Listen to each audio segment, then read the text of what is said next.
बारिश होने लगती है, बिजली गिरवाने लगती है और जीव जंतुओं से चिढ़ाड़ करने लगते हैं। सारी सखियां भयभीत के मारे उस जंगल में भटक जाती हैं। पवन रेखा भी भटक जाती है और क्या करके एक वृक्ष के ऊपर बैठ करके, वृक्ष के नीचे बैठ करके हाथ जोड़ करके बैठी हुई है, गुरु काम रही है। इधर ऊपर उसी वृक्ष के ऊपर एक दैत्य रहता था जिसका नाम था द्रुमलिंग नाम राक्षस। उसकी नजर पड़ जाती है पवन रेखा के ऊपर और वो मोहित हो जाता है। लेकिन मोहित हो जाता है, लेकिन वो सोचता है कि पवन रेखा पतिव्रता स्त्री है, ऐसे इसके साथ हम वो करेंगे तो करने नहीं देगी और मैं श्राप दे देगी, मैं नष्ट हो जाता।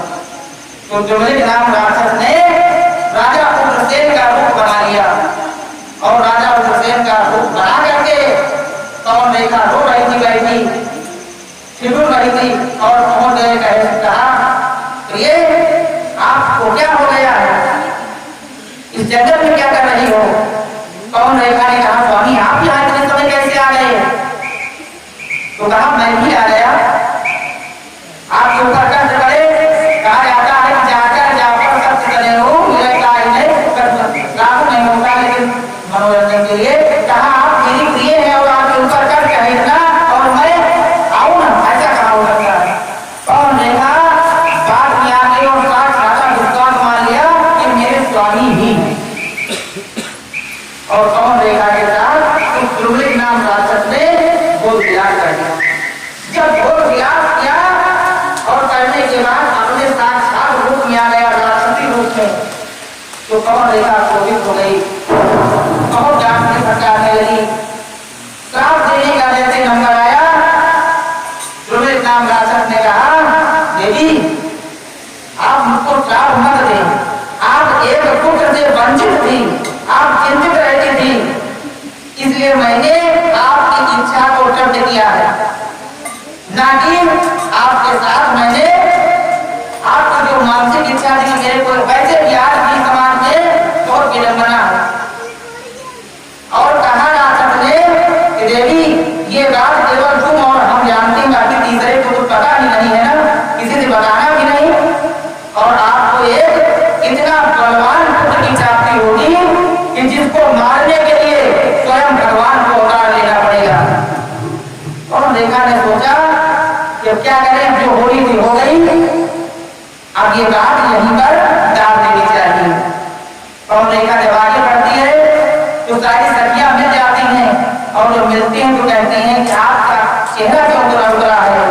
पवन रेखा बात घुमा देती और कहते हैं कुछ नहीं, शेर गरज रहे थे, बारिश हो रही थी, इसलिए मैं कोई काम नहीं कर रहा हूँ। इधर पवन रेखा अपने मायके आती है, वहां से 2-4 दिन बाद राजा उग्रसेन आकर ले आते हैं, अपने घर में रहती है। कुछ मास बीत जाने के पश्चात उग्रसेन को पता चलता है कि मेरी पत्नी गर्भवती हो गई। बहुत खुशियां मनाते हैं, बहुत प्रसन्न हो जाते हैं। इधर 10 मास पूर्ण होने को जो आए और कंस का जब जन्म होने का नंबर आया तो देवता लोग घबराने लगे, थर्राने लगे, गर्जना होने लगी, पेड़ उठने लगे, भूकंप आने लगा, इसलिए इतना बलशाली था ना कंस। एक मिनट में कंस की पूर्व जन्म की आपका नाम ले कि पूर्व जन्म में कंस कौन था? आइयो ये जो कंस है ये पूर्व जन्म में कालनेमी राक्षस था और ये विरोचन का लड़का था। कालनेमी के पिता का नाम था विरोचन और विरोचन के बाप का नाम था बलि।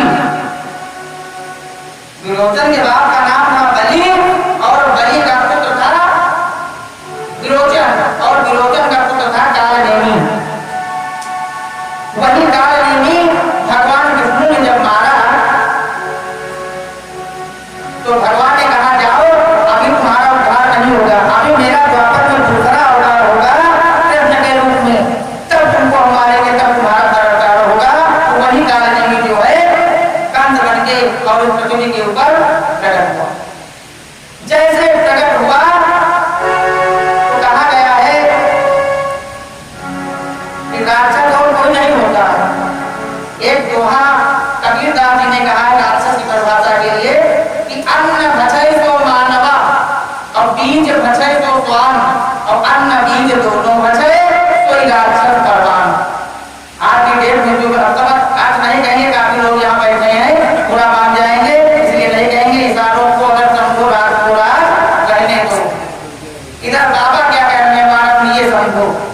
कि माना ही मात पिता नहीं देवा और संतन से करवावन सेवा और जिनके यही आचरण भवानी ते जाने निश्चर जो अपने माता पिता की आज्ञा न माने, अपने माता पिता को कष्ट दे, दंड दे, गुरु की अपमान करे, आज्ञा करे, धर्म की अवहेलना करे, वही राक्षस और क्या। आज की डेट में भाइयों चेक करिए आप लोग, हम लोग सब लोग 95% राक्षस ही है, मानव है ही नहीं। चाहे जल्दी पूजा कर लो, चाहे जल्दी भक्ति कर लो, कल्याण हो नहीं सकता। बहुत जने ये कहे आज हमारी खराब हो खराब, ऐसा है वैसा है, तो कहा बोलो नहीं ना, तो राक्षस वही कंस दुष्टता अपनी शुरू कर दी। जिस दिन से जन्म लिया उस दिन से जो धर्मात्मा लोग पृथ्वी के जितने भी धर्म के कार्य होते थे सारे के सारे जो है बंद करा दिए। और जब सारे कार्य बंद हो गए, अत्याचार होने लगा, तो पृथ्वी जो है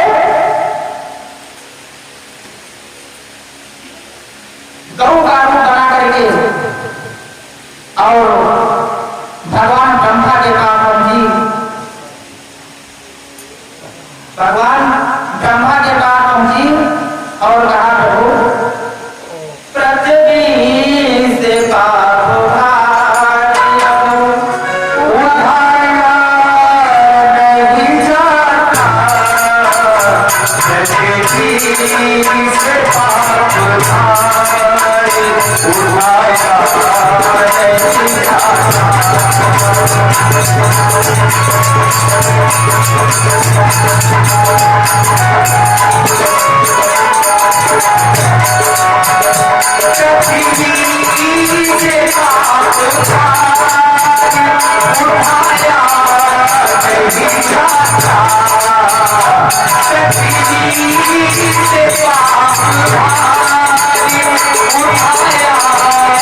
नहीं जाता।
जब पृथ्वी की करो पुकार ब्रह्मा जी के पास पहुंची और इस तरह से कहा तो ब्रह्मा जी मुड़ हवा दी।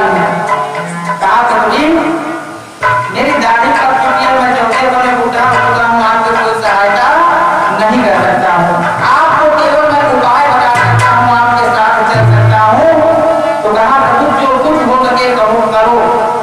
सारे देवताओं ने व्यक्त किया और ब्रह्मंडल के जितने भी धर्मात्मा लोग बचे थे उनको सब एकत्र करके और भगवान ब्रह्मा ने कहा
कृष्ण